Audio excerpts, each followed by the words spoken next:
जंगल का राज सूरज की पहली किरणें हरे भरे जंगल पर पड़ रही थीं।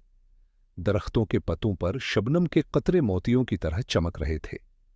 जंगल के परिंदे अपनी सरीली आवाजों में अल्लाह की हम्द वो सना कर रहे थे। हर तरफ सुकून और ताजगी का एहसास था। मगर इस खूबसूरत जंगल में एक अजीब राज छिपा था, जिसे आज तक कोई नहीं जान पाया था। जंगल की प्रासरार सरगोशियां जंगल के किनारे एक छोटा सा गांव था, जहां अहमद नामी एक नौजवान रहता था। अहमद बहुत बहादुर और तजस्सुस पसंद लड़का था। बचपन से ही वो इस जंगल की कहानियां सुनता आया था।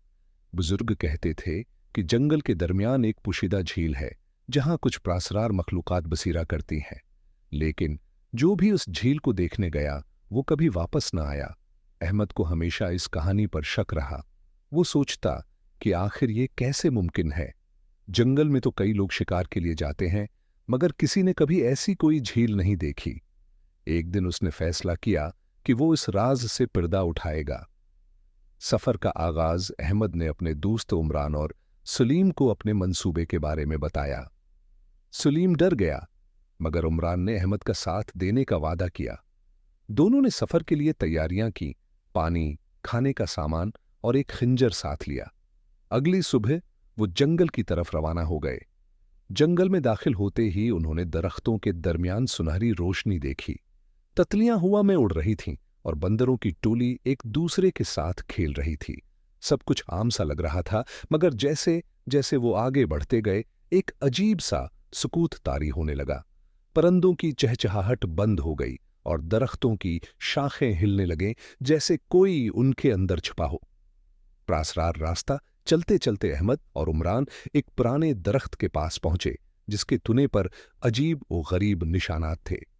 ये निशान किसी है, आम दरख्त पर नहीं हो सकते, अहमद ने दरख्त को गौर से देखते हुए कहा।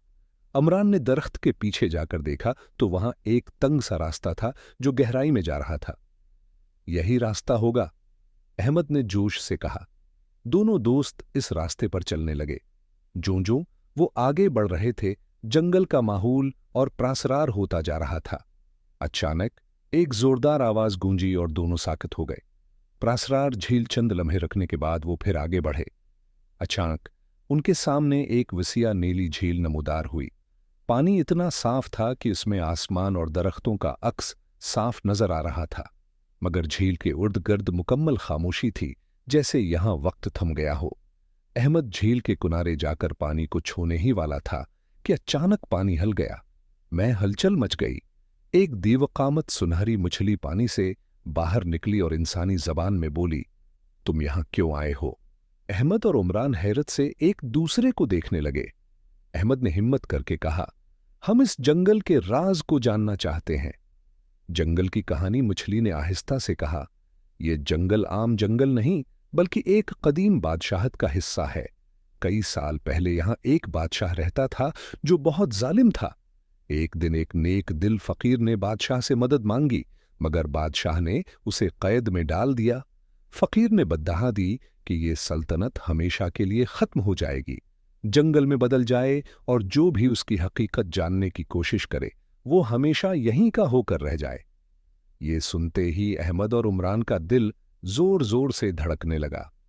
तो क्या हम भी यहां फंस जाएंगे? उमरान ने कांपती आवाज में पूछा। मछली ने कहा, नहीं, अगर तुम इस जंगल की हिफाजत का वादा करो तो तुम्हें जाने दिया जाएगा। अहमद और उमरान ने फौरन वादा किया कि वो इस जंगल की खूबसूरती और उसके राज को महफूज रखेंगे।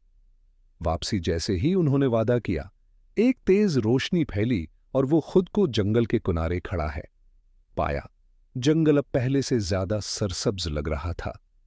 वो हैरान और परेशान गांव वापस आए और अपनी कहानी किसी को न सुनाई, क्योंकि वो जान चुके थे कि ये जंगल एक अनमोल राज है, जिसे महफूज रखना जरूरी है।